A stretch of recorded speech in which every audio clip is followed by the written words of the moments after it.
Dendrocnide moroides, commonly known in Australia as the stinging tree, stinging bush, or Gympie-Gympie, is a plant in the nettle family Urticaceae found in rainforest areas of Malaysia and Australia. 3. It is notorious for its extremely painful and long-lasting sting.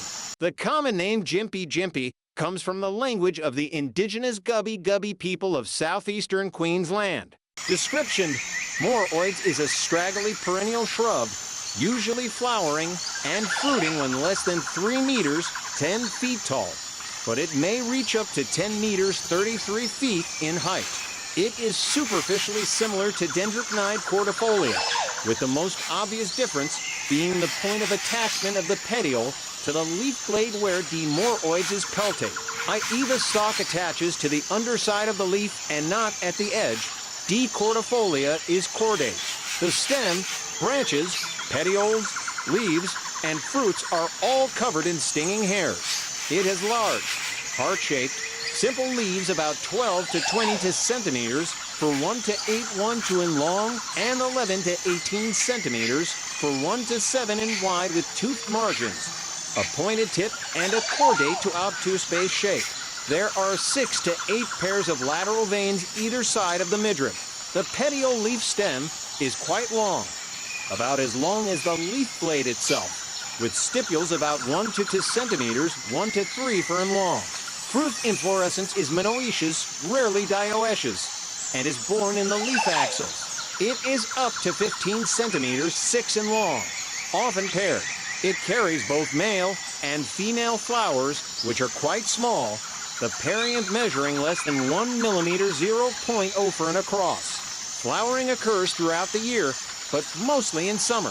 The fruit of this species is an achene, a tiny seed-like fruit, produced in number in a globular structure, which is pink to light purple in color and has an appearance similar to a mulberry. Each achene, measuring just 2 millimeters, 0.08 in long, is contained in a small fleshy sac which derives from the swollen pedicel. As with the rest of this plant, the infructescences are also covered in stinging hairs, but are edible if the hairs are removed.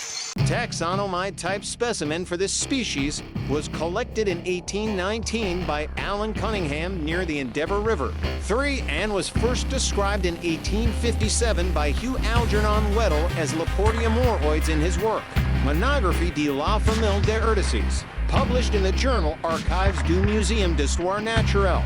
The current binomial combination was published by Wheel Ekchu in the Gardens Bulletin Singapore in 1966. Etymology genus name Dendrocnide has been constructed on the ancient Greek delta D nu delta rho omicron nu dendron, meaning tree, and kappa nu e delta omicron sigma k nidos, meaning stinging needle.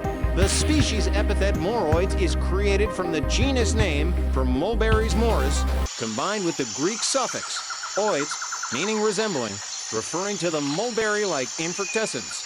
514. The binomial name may be translated as mulberry-like stinging tree. Distribution and habitat: plant at Crystal Cascades near Cairns, Queensland, June 2021. The species occurs in and near rainforest, from Cape York Peninsula south to northern New South Wales in Australia, and also occurs in the Moluccas and Indonesia. It is an early colonizer in rainforest gaps, such as alongside watercourses and roads, around tree falls, and in man-made clearings. The seeds germinate in full sunlight after soil disturbance. Although common in Queensland, it is rare in the southernmost part of its range and is listed as an endangered species in New South Wales. Ecology Dendrocnide moroides serves as the host plant for larvae of the white nymph butterfly. 3.5. A variety of insects feed on the leaves, among them the nocturnal beetle Prassipterum austericea and the moth Porodes mimica, as well as the herbivorous red-legged Pedemelon, which is unique among mammals in being apparently immune to the plant's neurotoxins. Fruits are eaten by various birds that distribute the seeds in their droppings. Very fine, brittle hairs called trichums are loaded with toxins and cover the entire plant. Even the slightest touch will embed them in the skin. Electron micrograph images show that they are similar to a hypodermic needle in being very sharp-pointed and hollow. Additionally, it has been shown that there is a structurally weak point near the tip of the hair, which acts as a preset fracture line. When it enters the skin, the hair fractures at this point, allowing the contents of the trichum to be injected into the victim's tissues. For 2 or 3 days, the pain was almost unbearable. I couldn't work or sleep. I remember it feeling like there were giant hands trying to squash my chest. Then it was pretty bad pain for another fortnight or so. The stinging persisted for 2 years and recurred every time I had a cold shower. There's nothing to rival it. It's 10 times worse than anything else. Physical contact with Dendrocnide moroides is not the only way that it can cause harm to a person. The trichums are constantly being shed from the plant and may be suspended in the air within its vicinity. They can then be inhaled, which may lead to respiratory complications if a person spends time in close proximity to the plant. The Australian entomologist and ecologist Marina Hurley wrote her doctorate studying to Dendrocnide species of the Atherton tablelands, west of Cairns, namely Dendrocnide moroides and Dendrocnide cordifolia, 20, and was exposed to the airborne hairs over a long period of time. She suffered sneezing fits, watery eyes and nose, and eventually developed an allergy that required medical attention. W.V. McFarlane, who was a professorial fellow in physiology at the John Curtin School of Medical Research at the Australian National University, observed the effects of inhaling the trichums, and he reported the plucking of hairs from the leaves invariably produces sneezing in the operator within 10 or 15 minutes. During early attempts to separate stinging hairs from dried leaves, dust and presumably some hairs were inhaled. Initially, they produced sneezing, but within 3 hours, there was diffuse nasopharyngeal pain, and after 26 hours, a sensation of an acute sore throat like tonsillitis was experienced. The cause of the intense pain has been the subject of scientific research since European explorers first encountered the plant in the mid-19th century. While it is known that a cocktail of toxins is contained within the trichums, its exact nature was not fully understood as of 2018. It is known that the active constituents are very stable, since dead leaves found on the forest floor and even decades-old laboratory specimens can still inflict the sting. Early studies suggested that a variety of compounds, such as histamine, acetylcholine, 5-hydroxytryptamine, and formic acid, could be responsible. However, none of these has been proven to produce a similar intensity or duration of pain to those exhibited by the sting from the plant. Around 1970, a new compound was identified and given the name moroidin. It was for a time thought possibly to be the causative agent. However, later research showed that it did not cause the same effects as a sting from the plant.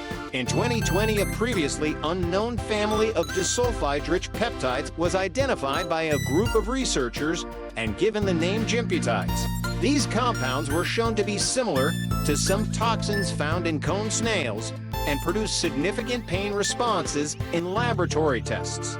Moreover, their complex structure, resembling the inhibitor cysteine knot, made them highly stable, explaining how the sting lasts for such a long time.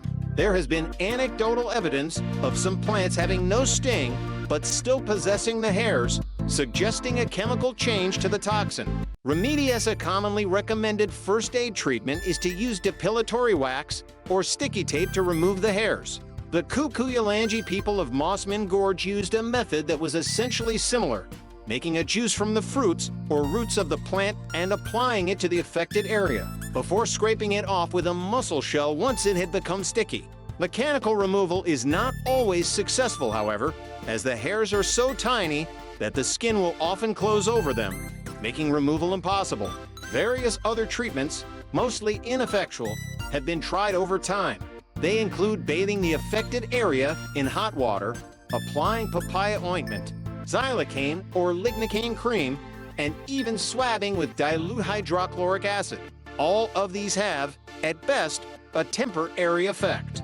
Anecdotes of encounters with Gympie-Gympie are numerous and range in accuracy, such as one which involves using the leaves as toilet paper. The user would have been stung when they first picked up the leaf and unlikely to have proceeded to use it in the intended manner. Nevertheless, some have been documented, such as horses having to be rested after being stung, or even becoming violent and having to be shot. 9. Only one report of a human fatality attributed to any Dendrocnide species, in this case D. cordata, is confirmed, which occurred in New Guinea in 1922. Toxicity of moroides is notorious for its extremely painful sting, which may leave victims suffering for weeks or even months. It is reputed to be the most venomous plant in Australia, if not the world. After contact with the plant, the victim will feel an immediate severe burning and stinging at the site of contact, which then intensifies further over the next 20 to 30 minutes and will last from hours to several days before subsiding. During this time, the victim may get little sleep because of the intensity of the pain. In severe cases, it may cause urticaria hives, and the lymph glands under the arms may swell and become painful. And there have been rare cases of hospitalization.